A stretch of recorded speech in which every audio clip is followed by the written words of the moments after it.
Hello student, आज हमें wireless transmission medium के बारे में पढ़ना है। लेकिन वायरलेस ट्रांसमिशन मीडियम के बारे में पढ़ने के पहले अभी हमने लास्ट स्लाइड में वायर्ड ट्रांसमिशन मीडिया के बारे में पढ़ा था, जिसमें हमने 3 केबल के बारे में पढ़ा था।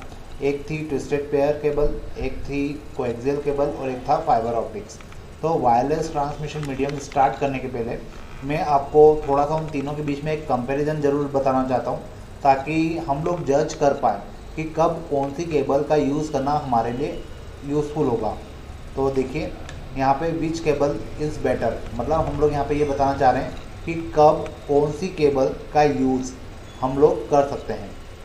तो देखिए ये कुछ फैक्टर्स हैं, जैसे data transfer rate, distance, EMI और कॉस्ट। इन 4 फैक्टर के बेसिस पर हम लोग डिसाइड करते हैं कि अगर हमें कहीं पर लेन का सेटअप करना है या कहीं पर हमें इंटरनेट या नेटवर्किंग सेटअप करना है तो कौन सी केबल हमारे लिए यूज़फुल होगी। तो डेटा ट्रांसफ़र रेट की अगर मैं बात करूं तो ट्विस्टेड पेयर हमें कितना डेटा ट्रांसफ़र रेट सपोर्ट करती है, 10 Mbps से लेके 10 Gbps तक। तो 10 Mbps और 10 Gbps ये जो आपको डेटा ट्रांसफ़र रेट की बात की जा रही है, इसको जनरल टर्म में कहा जाता है स्पीड। तो यहाँ पर ट्विस्टेड पेयर हमें इतनी स्पीड प्रोवाइड करता है। यहाँ पे 10 Mbps का मतलब होता है मेगा बीट पर सेकंड और Gbps का मतलब होता है गीगा बीट पर सेकंड। तो ट्विस्टेड पेयर हमें 10 Mbps से लेकर 10 Gbps तक का डेटा सपोर्ट करती है। और कोएक्सियल केबल की बात करें तो कोएक्सियल केबल हमें 100 Mbps से लेकर 1000 Mbps तक का डेटा रेट या ट्रांसफ़र रेट या स्पीड कह सकते हैं अपन, ये हमें इतनी स्पीड प्रोवाइड करती है। इसके बाद आता है ऑप्टिकल फाइबर। तो ऑप्टिकल फाइबर जो केबल है वो हमें 100 Gbps से ज़्यादा का डेटा ट्रांसफ़र रेट प्रोवाइड करती है, मतलब इसकी स्पीड सबसे ज़्यादा होती है। डिस्टेंस की बात करें तो ट्विस्टेड पेयर केवल 100 मीटर तक ही सपोर्ट करता है, इसके बाद हमें इसमें रिपीटर लगाने पड़ते हैं। वैसे ही कोएक्सियल केबल की बात करें तो ये हमें 185 से लेकर 500 मीटर तक की डिस्टेंस तक डेटा ट्रांसफ़र करने की फैसिलिटी प्रोवाइड करता है विदाउट सिग्नल को वीक किए। और 500 मीटर के बाद सिग्नल वीक होने लगते हैं, इसी कारण से हमें यहाँ पर भी रिपीटर लगाने पड़ते हैं। और ऑप्टिकल फाइबर केबल की बात करें तो ऑप्टिकल फाइबर केबल 10 किलोमीटर से ज़्यादा की डिस्टेंस तक डेटा ट्रांसफ़र करने की फैसिलिटी प्रोवाइड करता है। इसके बाद ईएमआई की बात करें, ईएमआई का मैंने फुल फॉर्म आपको लास्ट 2 स्लाइड में बताया था। जब हमने ट्विस्टेड पेयर पढ़ा था, जब हमने कोएक्सियल केबल पढ़ा था, तब मैंने आपको ईएमआई की बात की थी। ईएमआई का फुल फॉर्म होता है इलेक्ट्रिकल मैग्नेटिक इंटरफेरेंस।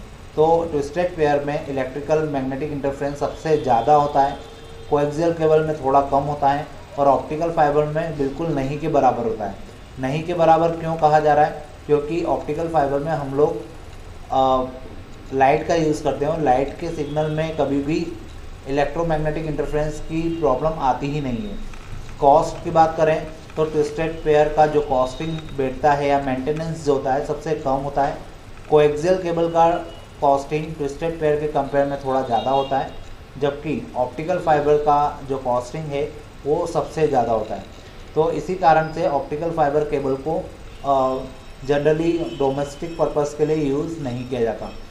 तो ये कुछ ऐसे डिफरेंसेस थे, कुछ ऐसे फैक्टर्स थे जिनके बेसिस पर हम लोग ये डिसाइड कर सकते हैं कि कहीं पर अगर हमें नेटवर्किंग सेटअप करना है तो वहाँ पे ट्विस्टेड पेयर केबल यूज़फुल है या कोएक्सियल केबल हमारे लिए फ़ायदेमंद है या ऑप्टिकल फाइबर हमें ज़्यादा काम आएगी। ठीक है, अब हम लोग स्टार्ट करते हैं वायरलेस ट्रांसमिशन मीडिया क्या होता है। तो वायरलेस ट्रांसमिशन मीडियम की बात करूँ तो वायरलेस ट्रांसमिशन मीडिया जो होता है वो नाम से आपको समझ में आ रहा होगा, वायरलेस। वायरलेस मतलब जहाँ पे वायर का यूज़ नहीं किया जाता। तो जब डेटा ट्रांसफ़र करने में वायर का यूज़ नहीं किया जाता है तो उस कंडीशन में उसे क्या कहा जाता है? Wireless transmission media. अब वायर का यूज़ नहीं करेंगे तो डेटा का ट्रांसफ़र कैसे होगा? अब इस बात को समझने के लिए हमें कुछ एग्जांपल्स को नोटिस करना होगा। देखते हैं वो क्या क्या एग्जांपल हो सकते हैं। एग्जांपल के तौर पे हम लोग अगर मोबाइल की बात करें, लैपटॉप की बात करें, जब वो नेट से कनेक्टेड हो, हम लोग वॉकी टॉकी की बात करें, हम लोग एटीएम मशीन की बात करें, तो जितना भी डेटा ट्रांसफ़र होता है इन डिवाइसेस के थ्रू ये सब वायरलेस होता है। क्योंकि आजकल हम लोग वायरलेस टेक्नोलॉजी की तरफ स्विच कर चुके हैं और ये वायरलेस टेक्नोलॉजी हमें अलग अलग कंटिनेंट को इजीली कनेक्ट करने में काफ़ी हेल्प करती है। अब वायरलेस टेक्नोलॉजी के लिए कुछ डिवाइसेस होती है जिसका हम लोग यूज़ करते हैं और उन डिवाइसेस के बेसिस पर हम लोग इजीली कनेक्ट हो सकते हैं। तो वायरलेस टेक्नोलॉजी के बारे में हम लोग पढ़ना स्टार्ट करते हैं। Wireless network are being popular nowadays as you know as they uses electromagnetic wave for communication. जब हम लोग वायरलेस नेटवर्क की बात करते हैं तो वायरलेस नेटवर्क में जो डेटा ट्रांसफ़र होता है उसमें वायर तो होते नहीं हैं। अब वायर नहीं होते तो डेटा ट्रांसफ़र कैसे होगा? तो यहाँ पर इलेक्ट्रोमैग्नेटिक वेव्स हमारे काम आती है जिसके थ्रू कम्युनिकेशन पॉसिबल हो पाता है। In wireless network devices are connected without physical medium. यहाँ पर जितनी भी जब भी हम लोग वायरलेस नेटवर्क की बात करते हैं तो यहाँ पर जितनी भी डिवाइसेस होती है वो किसी भी फिजिकल मीडियम के बिना कनेक्ट होती है। Wireless communication uses radio wave, microwave, satellites and other short frequencies wave like infrared to transmit data. अगर मैं वायरलेस सिस्टम या कम्युनिकेशन की बात करना चाह रहा हूँ तो वायरलेस कम्युनिकेशन में अभी हमने ऊपर वाली लाइन में पढ़ा, फर्स्ट लाइन में, कि इसमें इलेक्ट्रोमैग्नेटिक वेव का यूज़ होता है। अब इलेक्ट्रोमैग्नेटिक वेव क्या होती है? तो एक्चुअल में जब कुछ सिग्नल एयर के थ्रू एक सिस्टम से दूसरे सिस्टम में ट्रांसफ़र होते हैं तो वो इलेक्ट्रोमैग्नेटिक वेव कहलाती है, क्योंकि उसमें इलेक्ट्रिकल और मैग्नेटिक दोनों इफेक्ट होते हैं, इसलिए उसको इलेक्ट्रोमैग्नेटिक वेव कहा जाता है। अब इलेक्ट्रोमैग्नेटिक वेव में भी बहुत सारी अलग अलग तरीके की वेव होती है, जिसमें रेडियो वेव, माइक्रोवेव, इनका सबसे ज़्यादा यूज़ किया जाता है।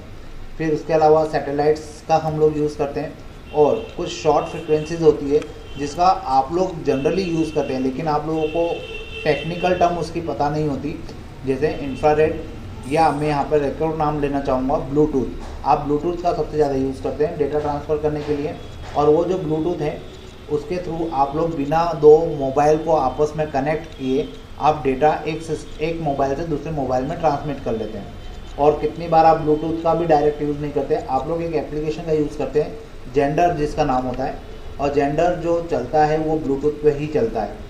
तो एक्चुअल में आप लोग जो एप्लीकेशन यूज़ कर रहे हो डेटा ट्रांसफ़र करने के लिए, उसका बेसिक भी क्या है? ब्लूटूथ है। तो ये जो ब्लूटूथ है ये शॉर्ट फ्रिक्वेंसीज़ में आता है, या इंफ्रारेड जो है ये भी शॉर्ट फ्रिक्वेंसीज़ में आता है, जिसके थ्रू हम लोग बिना फिजिकल दो सिस्टम को कनेक्ट किए डेटा को ट्रांसमिट कर पाते हैं। अब एप्लीकेशंस की बात करें, application of wireless in modern lives. हमारी आज की लाइफ में वायरलेस सिस्टम के क्या क्या एप्लीकेशंस है हम उसकी बात करते हैं, तो उससे शायद आपको और थोड़ा जल्दी क्लियर होगा कि हम लोग कितना डिपेंड करते हैं वायरलेस टेक्नोलॉजी के ऊपर। Accessing the internet using cellular phone. हम लोग फ़ोन का सबसे ज़्यादा यूज़ करते हैं, तो फ़ोन का जो हम लोग यूज़ कर रहे हैं उसमें वो भी जो मोबाइल आपका फ़ोन आपके हाथ में है वो किसी फिजिकल मीडियम से कनेक्ट नहीं है, उसमें आप लोग वेव के थ्रू अपने दोस्तों से, अपने रिलेटिव से कनेक्ट हो पाते हैं। तो ये जो वेव होती है ये इलेक्ट्रोमैग्नेटिक वेव होती है, तो इसके बारे में अपन अभी आगे पढ़ने वाले हैं।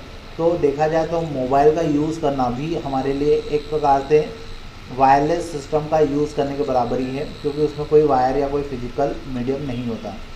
होम और business internet connection over satellites.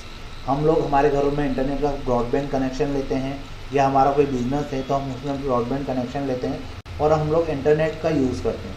वो इंटरनेट सैटेलाइट्स के थ्रू कनेक्ट होता है, और जहाँ पे सैटेलाइट वर्ड आपको सुनने को मिल जाए आप लोग समझ जाइए कि वहाँ पे वायरलेस सिस्टम यूज़ हो रहा है, क्योंकि सैटेलाइट जनरली अर्थ की जो ऑर्बिटल होते हैं उसमें सेटअप किए जाते हैं, और ऑर्बिटल तक या सैटेलाइट तक आपके सिस्टम का फिजिकल कनेक्शन पॉसिबल ही नहीं है। तो वहाँ पे ऑब्वियस है कि सिग्नल का यूज़ किया जाएगा, मतलब वायरलेस टेक्नोलॉजी का यूज़ होने वाला है। फिर नेक्स्ट है beaming data between two hand held computing devices. ये अभी मैंने इसका एग्जांपल आपको दिया था। बीमिंग मतलब बीम के थ्रू या लाइट के थ्रू या किसी पर्टिकुलर शॉर्ट फ्रिक्वेंसी के थ्रू दो हैंड हेल्ड डिवाइसेस या कंप्यूटिंग डिवाइसेस के बीच में डेटा को ट्रांसफ़र करना। और ये जो कंप्यूटिंग डिवाइसेस है यहाँ पे मोबाइल भी हो सकते हैं, टैबलेट भी हो सकते हैं, दो सिस्टम भी हो सकते हैं। तो जब दो सिस्टम के बीच में डेटा ट्रांसफ़र किया जाता है बिना किसी फिजिकल कनेक्टिविटी के, तो उस कंडीशन में हम लोग बीमिंग का यूज़ करते हैं या शॉर्ट फ्रिक्वेंसी का यूज़ करते हैं। ये जो शॉर्ट फ्रिक्वेंसी होती है ये शॉर्ट फ्रिक्वेंसी ही आपके लिए क्या कहलाती है, वायरलेस ट्रांसमिशन मीडिया कहलाता है, और इसको हम लोग ब्लूटूथ के नाम से जानते हैं या इंफ्रारेड के नाम से जानते हैं। नेक्स्ट है wireless keyboard and mouse for the PC. आपने आजकल देखा होगा बड़े बड़े ऑफिसेस में वहाँ पे कीबोर्ड और माउस जो होते हैं वो वायरलेस होते हैं, मतलब उसके लिए हमें कीबोर्ड और माउस को अलग से कनेक्ट नहीं करने की ज़रूरत होती है। आप माउस और कीबोर्ड को इजीली कहीं पर भी फ्रीली लेके घूम सकते हैं। 50 मीटर की रेंज का माउस या कीबोर्ड अगर आपने लिया हुआ है तो 50 मीटर की रेंज तक आप कहीं पर भी खड़े होकर माउस से या कीबोर्ड से अपना सिस्टम चला सकते हैं। तो कीबोर्ड और माउस भी आजकल वायरलेस आने लगे हैं, जो हमें थोड़ा सा मतलब कंफर्टेबिलिटी प्रोवाइड करते हैं। तो आज हमने क्या देखा, एक तो कंपैरिजन देखा कि 3 जो केबल हमने पढ़ी थी उन 3 केबल में क्या कंपैरिजन है या हम कौन सी केबल कब यूज़ कर सकते हैं, और हमने आज थोड़ा बहुत वायरलेस ट्रांसमिशन मीडियम के बारे में पढ़ा कि वायरलेस ट्रांसमिशन मीडियम होता क्या है। और अब हम लोग वायरलेस ट्रांसमिशन मीडियम के जो अलग अलग टेक्नोलॉजी है, जैसे इंफ्रारेड हो गया, ब्लूटूथ हो गया, माइक्रोवेव हो गया, सैटेलाइट्स हो गया, हम इनके बारे में पढ़ने की आगे जो स्लाइड आएगी उनमें इनके बारे में डिटेल में पढ़ेंगे, और हम समझेंगे कि किस प्रकार से डेटा ट्रांसफ़र हो पाता है। ठीक है, अब अपन नेक्स्ट स्लाइड में मिलते हैं। Okay, bye.